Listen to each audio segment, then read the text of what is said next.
Broadcast is now starting. All attendees are in listen-only mode. Well, good morning or good afternoon to everybody, depending on where you are in this great world. I am Jack Molisani, the Executive Director of the LavaCon Conference on Content Strategy. I am pleased as punch to have Mike Parkinson from Billion Dollar Graphics with us this morning. Mike, I recently learned that you're one of 34 of Microsoft PowerPoint MVPs in the world. Is that true? Yes, sir. It just means I'm a big geek. Oh my God, we love it. Mike and I first met at the STC annual summit in Orlando, and I was bowled over with his infographics, and I want to share this with the world. So, Mike, you want to take it over from here? You're on. Absolutely. Thank you very much for making time. I know if you're like me, you're super busy, so anytime you give me, totally appreciate it. I promise you that this is going to blow your socks off, that you're going to be one giant step closer to being an infographics ninja. Jack and I were talking just before the session started that the world's moving to an at-a-glance communication approach to everything. We want information as quickly and efficiently as possible, and this is how you do it. If you do not already, which I suspect you don't, if you don't follow me on the Twitter, and I say the Twitter because I'm over 40, so everything technological must have the in front of it. If you don't follow me on the Twitter, please do. I share some awesome stuff and from other amazing people that help you get where you need to go without spending a lot of money and time doing it. At the end of this session, I am going to share with you some amazing tools. It's a link that you can download, and it will make your life so much easier. So please do stick around. I promise you it's going to be worth it. Ask questions. You have my undivided attention. Type into chat anything that you have. Ask away. If I can't answer it, I'll let you know, and hopefully I can point you in the right direction. When it comes to converting words or text or ideas into powerful, compelling visuals, there's two pieces of the puzzle. There's concepting and there's rendering. Concepting is coming up with it in your kind of mind's eye or sketching it out, and then rendering it is making it on the computer. You put those two things together, and then you come up with an amazing infographic that achieves a whole lot of spectacular things. Spectacular things. Now, every time I see statistics like this, I add the letters ISH after them. The reason why I add the letters ISH is because nothing exists in a vacuum, meaning that 86%-ish more memorable, because it may be more memorable for one person but not for another. So what I'm going to do is I'm going to do a little experiment to demonstrate the value of infographics real time. So I had to do it. I was doing a keynote at a conference, and I wanted to make sure that I looked as good as I could possibly look. So I wanted to learn how to tie a four-in-hand knot tie. So I used the Google or the Bing or the Yahoo, I can't remember which one I used, but I used it to look up how to tie a four-in-hand knot tie. And this was the first visual representation of that description. And this was the first textual representation of that description. So looking at the two of these, which is easier to apply, the one on the left or the one on the right? Go ahead and type in the chat. Which do you think is easier to apply, the one on the left or the one on the right? Go ahead and type in the chat so I can get your feedback to see if you think it's easier to apply one or the other. So I got one person. Gotcha. Nope.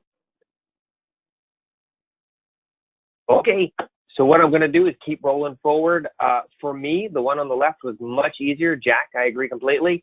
However, my opinion is wouldn't it be better if the text were co-located with the visual element so that there wasn't any ambiguity? So there's no ambiguity. We definitely want to make sure that we don't confuse people. If we confuse people, bad things happen. So what I find is that text is not better than graphics, or not better than graphics, and graphics are not better than text. That if we combine the text and the visuals, the likelihood that people will understand what we're saying increases significantly. When we don't do it, bad things happen. So the Department of Homeland Security hired a design firm to come up with visuals in the event of an emergency. So imagine a hurricane were hitting the Carolinas. Imagine that. And what DHS did was push these symbols to your phone in the event of an emergency. So out of curiosity, what do you think the symbol on the left means?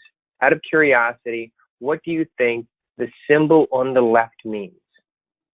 Well, I'm Italian, so I would say don't flick off from your chin the door. Probably not. Don't flick off from the chin from your door. What I thought it meant, I'm with you. What I thought it meant is, you know, if the door's closed, karate chop it open. Pretty sure that's not what they meant. Pretty sure. Over on the right side, what do you think? What are you thinking, Jack?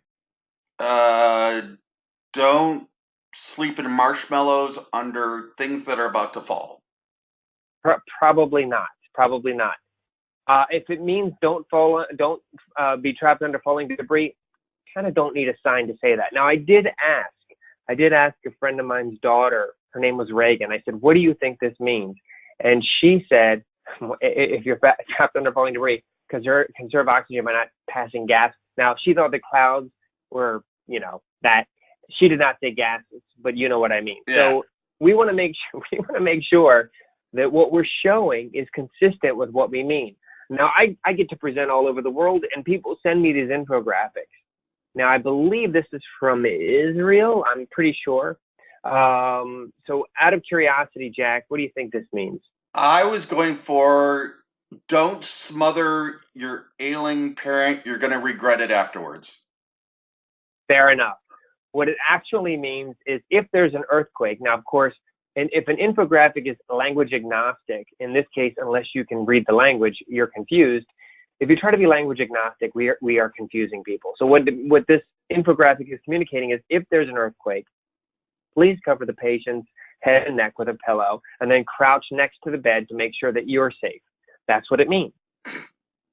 Wow. Think of IKEA furniture. IKEA furniture, sometimes if they try to be language agnostic and we try to put it together, we are confused. Now, out of curiosity, what do you think the confused mind says? If we are confused, do you think the confused mind says, yes, I totally want to learn more? Or do you think the confused mind says, no, I'm done? No. Exactly. The confused mind says no. So the last thing we want to do is to ignore the visual or the text, because then we're left with ambiguity or confusion because it's just too much to read. I am not the only person coming up with this stuff. There are brilliant people out there, Nobel Prize-winning behavioral psychologists and award-winning authors, Malcolm Gladwell, Dan Ariely, the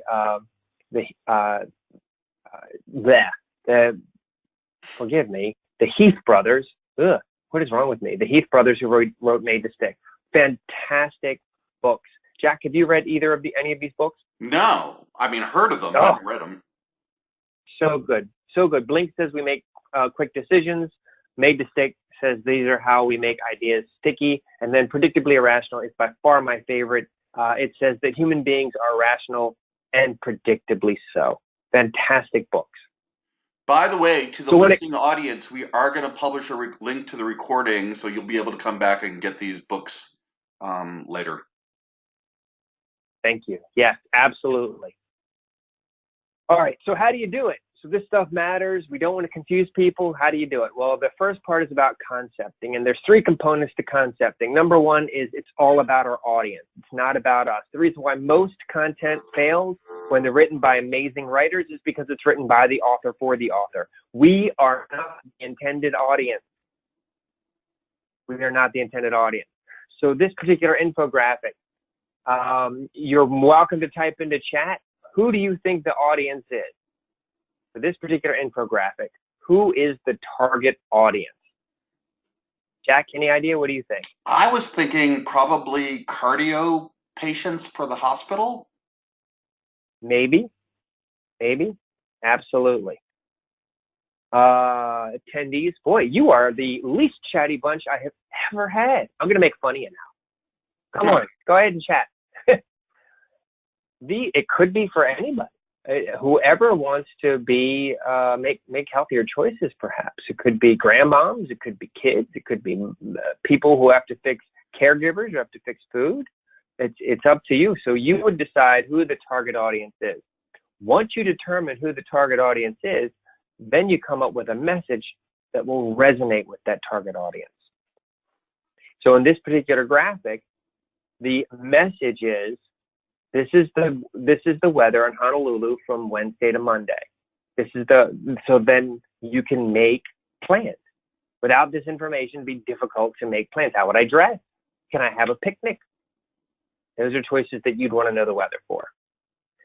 Andy Bounds, a gentleman who wrote an amazing book called The Jelly Effect, said it's not what you want to say, it's what you want to cause. So you want to make sure that people can make healthier choices, make the right choices for how to dress or have a wedding outside.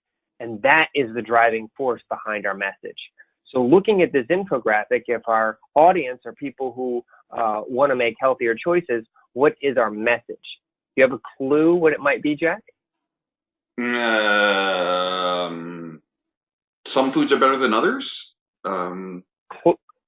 Close. The message should be blindingly obvious and in your face. It should be the title. Oh, you're trying to get them to change their lifestyle.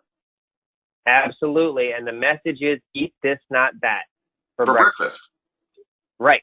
So the reason why I say that is because I'm asking you, I know that my audience are people that want to be healthier. So I'm going to say eat this, not that for breakfast so that you can be healthier. Your message should get to the point. What is the message of your content? Give me a reason to care. If I don't care about your content, then I am not going to read it and I'm not going to adopt it. That's for sure. So let's take a look at the structure of a good message. So once I figure out who my audience is, I'll structure the message into two parts, the benefit and the how. The benefit can be implied. In the last example, eat this, not that, the benefit was so that you can be healthier. It can be implied as long as our target audience understands it. And the how is how they're going to achieve the benefit. If possible, provide quantitative evidence. If we have proof, if we have quantitative evidence of how we're able to achieve the goal or what is achievable, provide it, because things that are measured improve, and we know this intuitively. Again, things that are measured improve. So once I know my audience, I know my message, and my message is broken up into benefit and how, and the benefit can be implied, then I need to explain or prove what I had to say. This is a conversation with my audience. So if I said this message to this audience, if I said, hey, stop 65% of fraud before it happens using Eagle Solutions, 3 clever keys, and my audience were Eagle Solutions employees who need to explain this stuff to our customers, they're going to ask 2 questions. They're going to ask, what are the 3 clever keys and how does it stop 65% of fraud before it happens? And then we need to answer that. That's our job. And it's our job to explain it succinctly and clearly, because Einstein said this: if you can't explain it simply, I guess you don't understand it well enough. So true. Very smart people have learned to communicate the most complex things clearly. Jack, I'm sure you've met people who are brilliant, and if they can't explain it simply, I'm sorry, you don't come across as that smart, or at the very least, I don't understand it. And if I'm confused, I'm going to shut down. I have to agree with you. And when I'm not producing LavaCon, I own ProSpring Technical Staffing. And when I get a candidate on the phone, if they can't explain to me what they do in words that I understand, they don't understand what they're doing. Absolutely. And we know this intuitively. So let's figure out how it works. So we have the message. We answer the questions what and how succinctly and clearly. What are the 3 clever keys? What are the 3 new automated features? Yada, yada. How do they stop 65% of fraud? Well, they start protecting protocol. They start protecting immediately, confirm identity credentials, and deny inconsistent reports. Yay, cool. That's not a graphic. Yeah, that's a lot of text. Absolutely. So now we go to the next phase. So this is concepting. This is coming up with the content. Think of it as discovery. This is the information, the critical information we need. Most of the time when people make infographics, they go backwards. They start making a graphic and then shoehorn content in there. No! Instead, figure out what you want to say to who first and then come up with the graphic. So now it's time to render the graphic. So the next thing I'm going to do is I'm going to chunk it, assemble it to tell a story, and then I'm going to visualize it. I'll explain each one of these steps very clearly.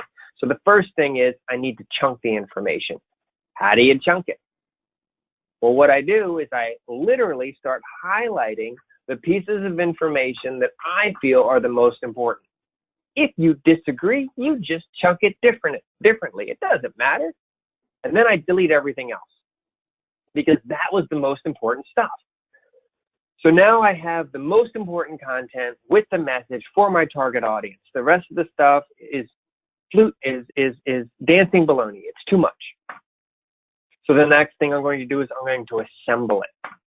When I say assemble it, what I mean is I re-architect the remaining pieces to tell a story, because facts tell and stories sell. And I don't mean I'm trying to sell a product. I'm meaning that I'm trying to get adoption, because what we do is we want to improve, you and I, our jobs are to improve understanding, recollection, and adoption. People need to be engaged. People need to buy into what the content is communicating, or else we will fail. So I re-architect it to tell a story. Now we're starting to get much closer to a graphic. So the 3 clever keys are plugged into the Ego Solutions existing security protocols, and then we stop 65% of fraud before it happens. The reason why we want to tell a story is because we have learned that human beings make decisions emotionally and justify them intellectually. That's what all behavioral psychology is telling us, is that people make decisions. Should I pay attention to this? Should I ignore it? Should I learn from it? Shouldn't I? Again, we're moving to an at-a-glance communication world. This is how the world wants to move toward. And that does not mean we're ignoring text. Text is critically important. It's the hybrid of the text and the graphic. So then I need to visualize it. Jack, do you have a question? No, we're good. Cool.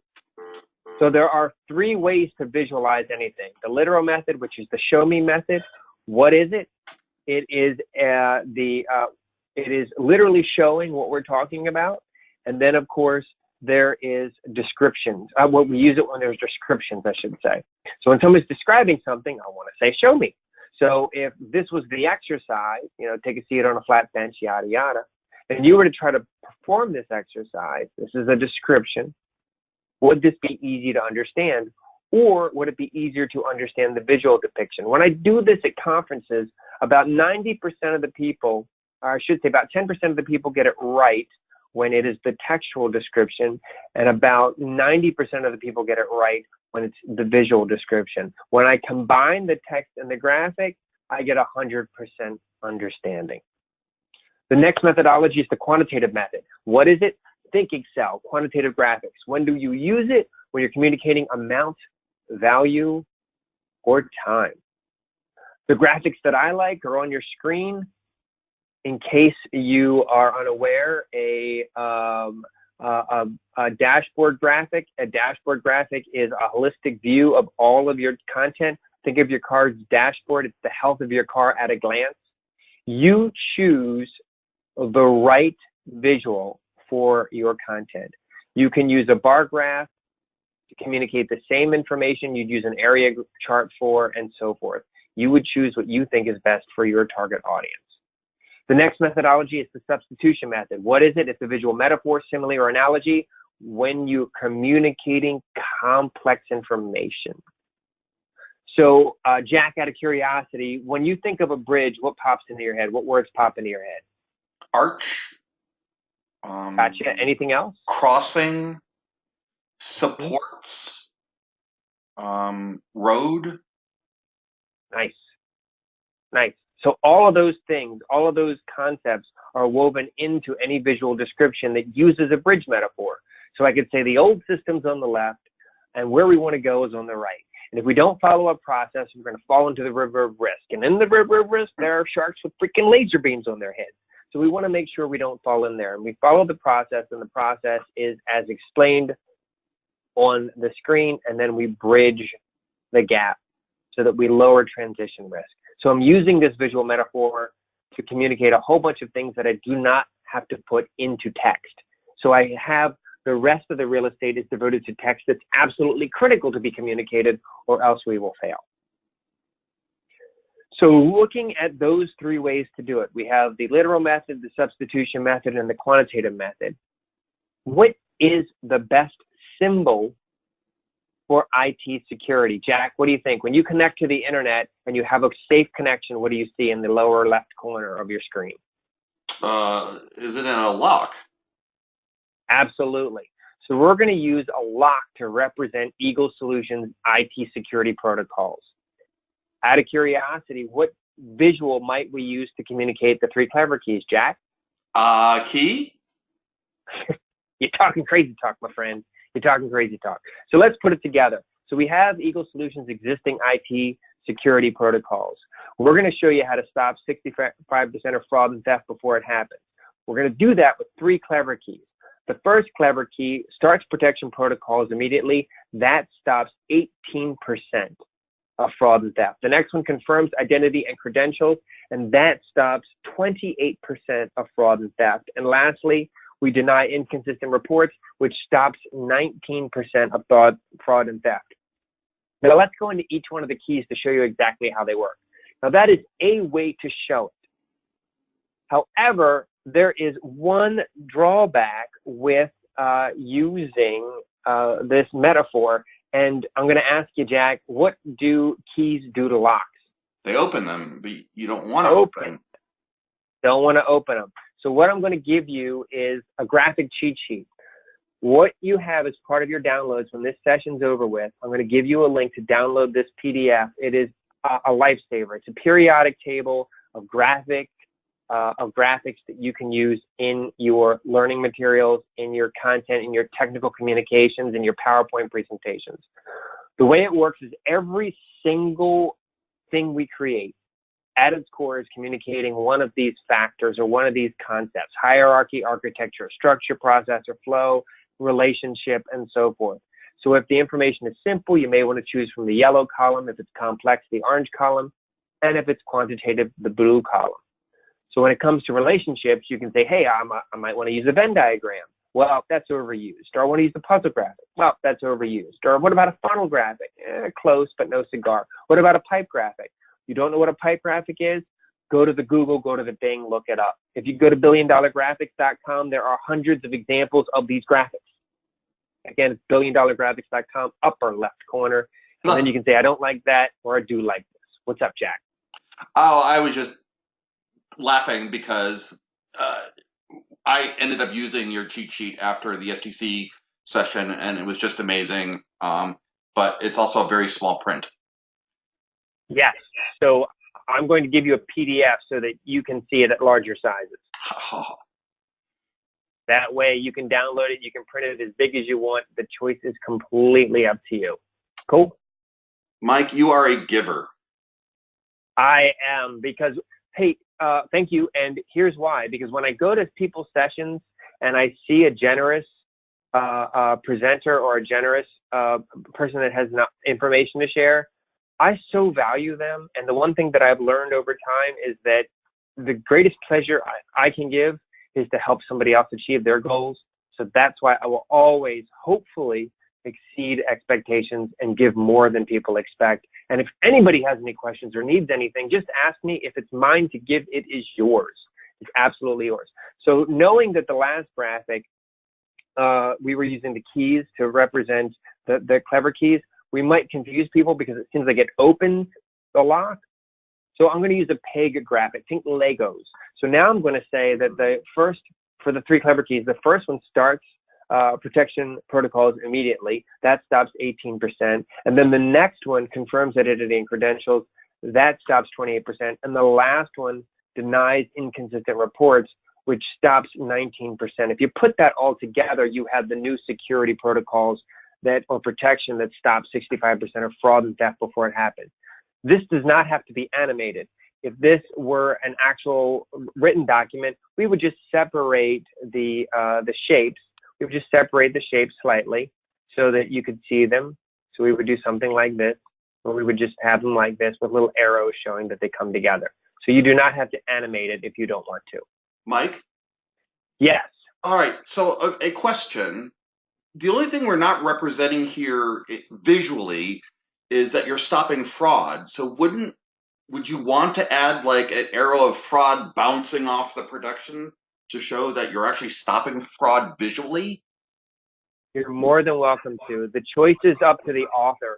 The author decides how they want to emphasize what. So you choose what emphasis you want to put on which syllable. So you choose which part of the content you want to promote more. In this instance, we're promoting the technology part of it. You could promote more of the fraud part of it. It is always up to the author. Great question. So the question is now, Mike, this is awesome, but how do I make this stuff? This stuff looks really cool. Guess what? It's super easy to make when you know how. When you know how. And so if you're, I'm assuming you have access to the PowerPoint, I should say. So here's how I made the lock. First thing I did was I inserted a shape, and I inserted an oval. Hold down the Shift key. If you do not hold down the Shift key, bad things happen. So holding down the Shift key, my shape is constrained. The aspect ratio doesn't change. It is the same height and width. Now, if I do not hold down the Shift key, then I distort the shape. And I don't want to distort the shape in this instance. So I draw my circle. And then what I'm going to do is I'm going to draw another circle. So I'm going to insert another circle, insert shape, holding down the Shift key. And I have two shapes now. The next thing I'm going to do is I'm going to select both shapes, and I'm going to choose Arrange, Align, Center. The next thing I'm going to do is choose Arrange, Align, Middle. That's under the Home tab. And now I have two circles that are completely centered. The next thing I'm going to do is I'm going to click on the outer shape, the outer ring, and then I'm going to shift click, which allows me to select multiple objects, the inner ring. And then I'm going to choose the Format tab and choose Merge Shapes, Subtract. Again, I'm going to click on both shapes, and they must be overlapping for the Format shape, for Merge Shapes to appear, and I'm going to choose Subtract. And now I have a ring. The next thing I'm going to do is I'm going to draw a rectangle, and I'm going to cut away part of that ring because it's going to be the top arm of my lock. So I'm going to click on the object from which I'm going to delete, shift click the cutter or the deleter, choose Merge Shapes, Subtract, and now I have the top arm of my lock. The next thing I'm going to do is I'm going to draw the actual legs of the lock using rectangles.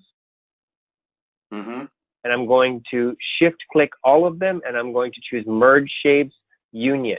And if you do that, you'll have the top part of your lock. And then, of course, the body of the lock is simply a rectangle. Yep. It's simply a rectangle. And the rest of the shape and the rest of the lock is created exactly the same way. The same is true for the key. The key was created the same way. It's basic shapes. So figuring out, looking at an object, it's actually created with basic shapes. So as long as you know which shapes were used to make it, and you know how to use the Format tab with the Merge or Combine shapes, you can do it. There's another tool. The other tool that I use all the time besides the built-in PowerPoint is called Build-A-Graphic. This was something that me and a few amazing programmers came up with. Here's how it works. Now, I'm going to warn you right now, you're going to poop your pants. And I don't mean literally, I mean figuratively. This is an amazing tool because it makes our jobs so much easier. So when you create content, we write it. So we write it down, maybe bullets, maybe paragraphs, it doesn't matter. So what the tool does is you write it or copy and paste it into PowerPoint, and then you chunk it, much like we saw in the last representation. So I'm going to chunk it by bullet. Once I chunk it by bullet, I can, delete any extraneous content that I don't need. I say, yeah, that's too much content. You can scale the text down if you want by using decreased font size. It's in PowerPoint, completely up to you. Scale it any way that you want, and then, move it down on your screen or whatever. Position it however you want. So now you have chunks of text, just like we learned how to do. However, this automated it. So the next thing I'm going to do is I'm going to go to the Build-A-Graphic tab, and it's PowerPoint software. It's built into PowerPoint, and then you look for the keywords, whatever content is on your slide, it's going to analyze all those keywords and give you visual representations of those keywords. So the word portal, I'd like to communicate the word portal. So under insert graphic, I scroll down to the word portal, and it gives me visual representations of a portal concept. Let's say I want to show a computer. The graphics are all vector-based, which means you can change them. You can make them whatever you want. So if I wanted to change the style of this graphic, I could click on it, and I could easily change the style by giving it a white fill with a blue outline, and then I have looks like a blueprint of a computer. Or let's say I want to make the color of the screen my brand standard, so you just change it to whatever color you want. It's completely editable. You can pull it apart, you can animate it, you can do whatever you want. All right, So then what I do is for a second, Mike. The drop down in this tool is giving you all the keywords in the text boxes? Correct. So basically, whatever content is on your screen, it automatically analyzes those and then provides you visual representations of those. Like if I wanted to represent costs, you could select costs from the drop down. Absolutely, which is right there. So you represent cost. Yep. So it gives you all the visuals you could use to represent cost. I like it.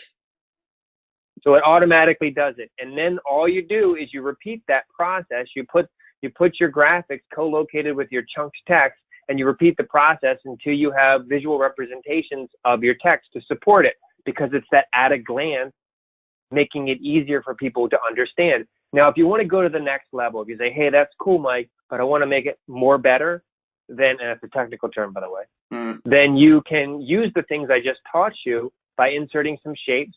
So I'm going to insert a circle. I'm just going to insert a circle right here, and then I'm going to drop it behind one of my objects. So I'm going to scale it down a little bit. So I'm going to drop it behind, and we can, if you right click on your object, you can choose send to back, and then it sends it to the back, and I can repeat that process over and over again until I have circles behind my graphics. And then if I want to add even more embellishment, I can draw a little arrow from each one. So let's say I want to draw a little arrow from the first one to the next one. So I'm going to pop it in there, and I'm going to repeat that step until I have arrows behind all my objects. And then I have a more fancy graphic. And here's another cool part that'll make you poop your pants. So if I scale it down, I'm going to scale it down right now and scale it down. And of course, the text in PowerPoint does not scale automatically. You must click on the decrease font size till it gets to the font that you want.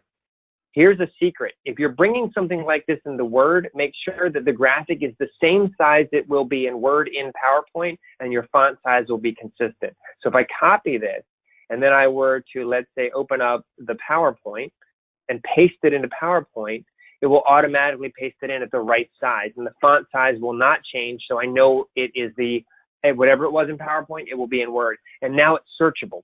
So if let's say you're creating documents that need to be searchable by PDF or something like that, it is now going to be searchable, if that helps.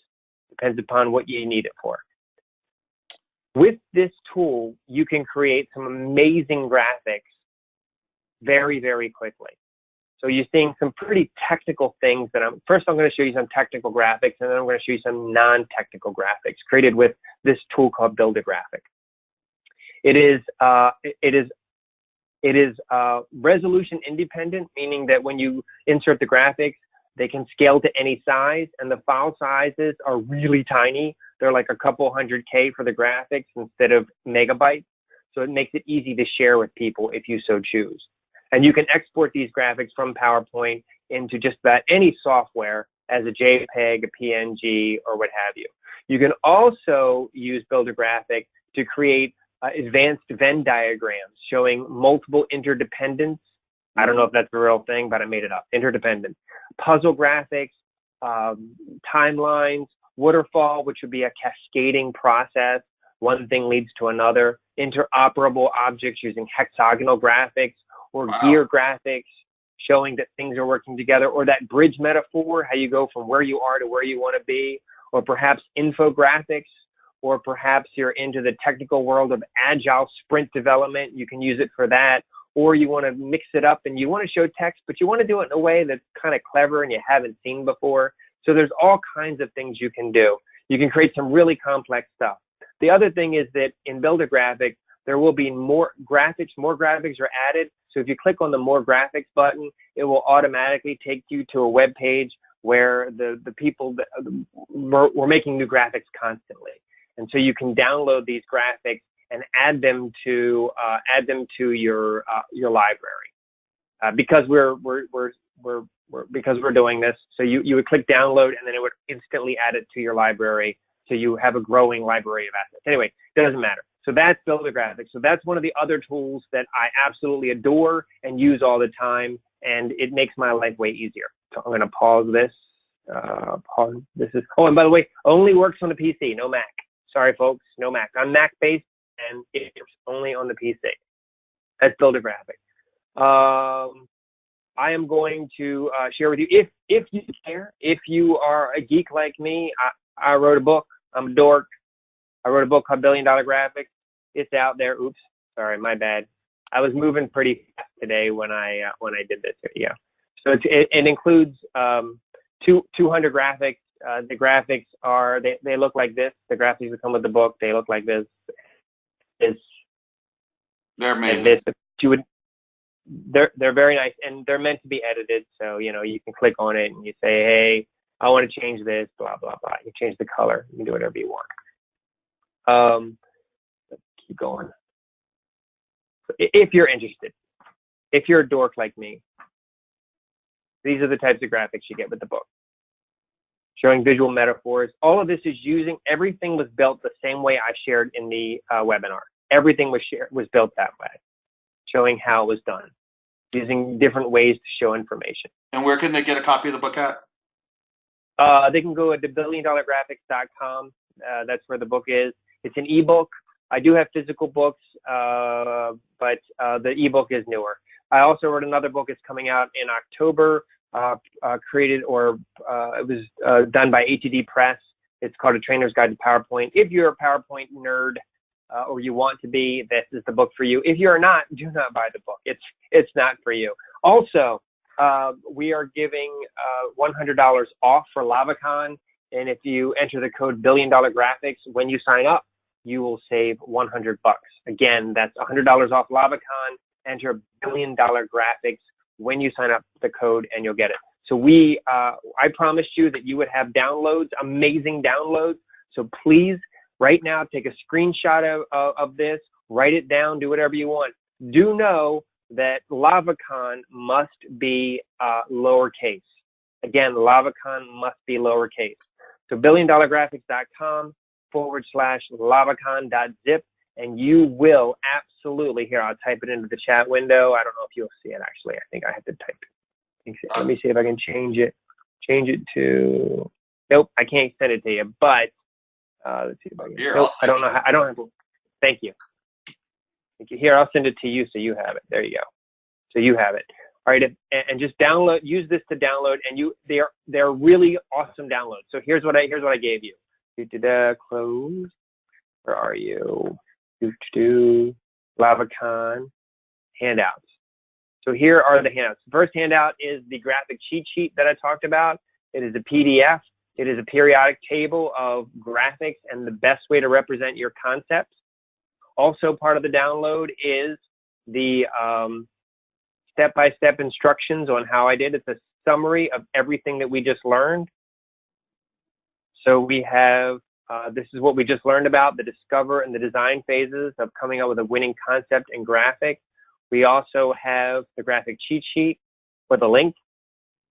I also gave you the link to Build-A-Graphic. It's a cool tool. If you use it, very inexpensive.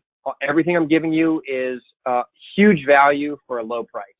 That's everything I use is huge value, low price. Step-by-step instructions, how I made the lock. If you remember the lock animation, how did I make it? Well, this is part of your downloads.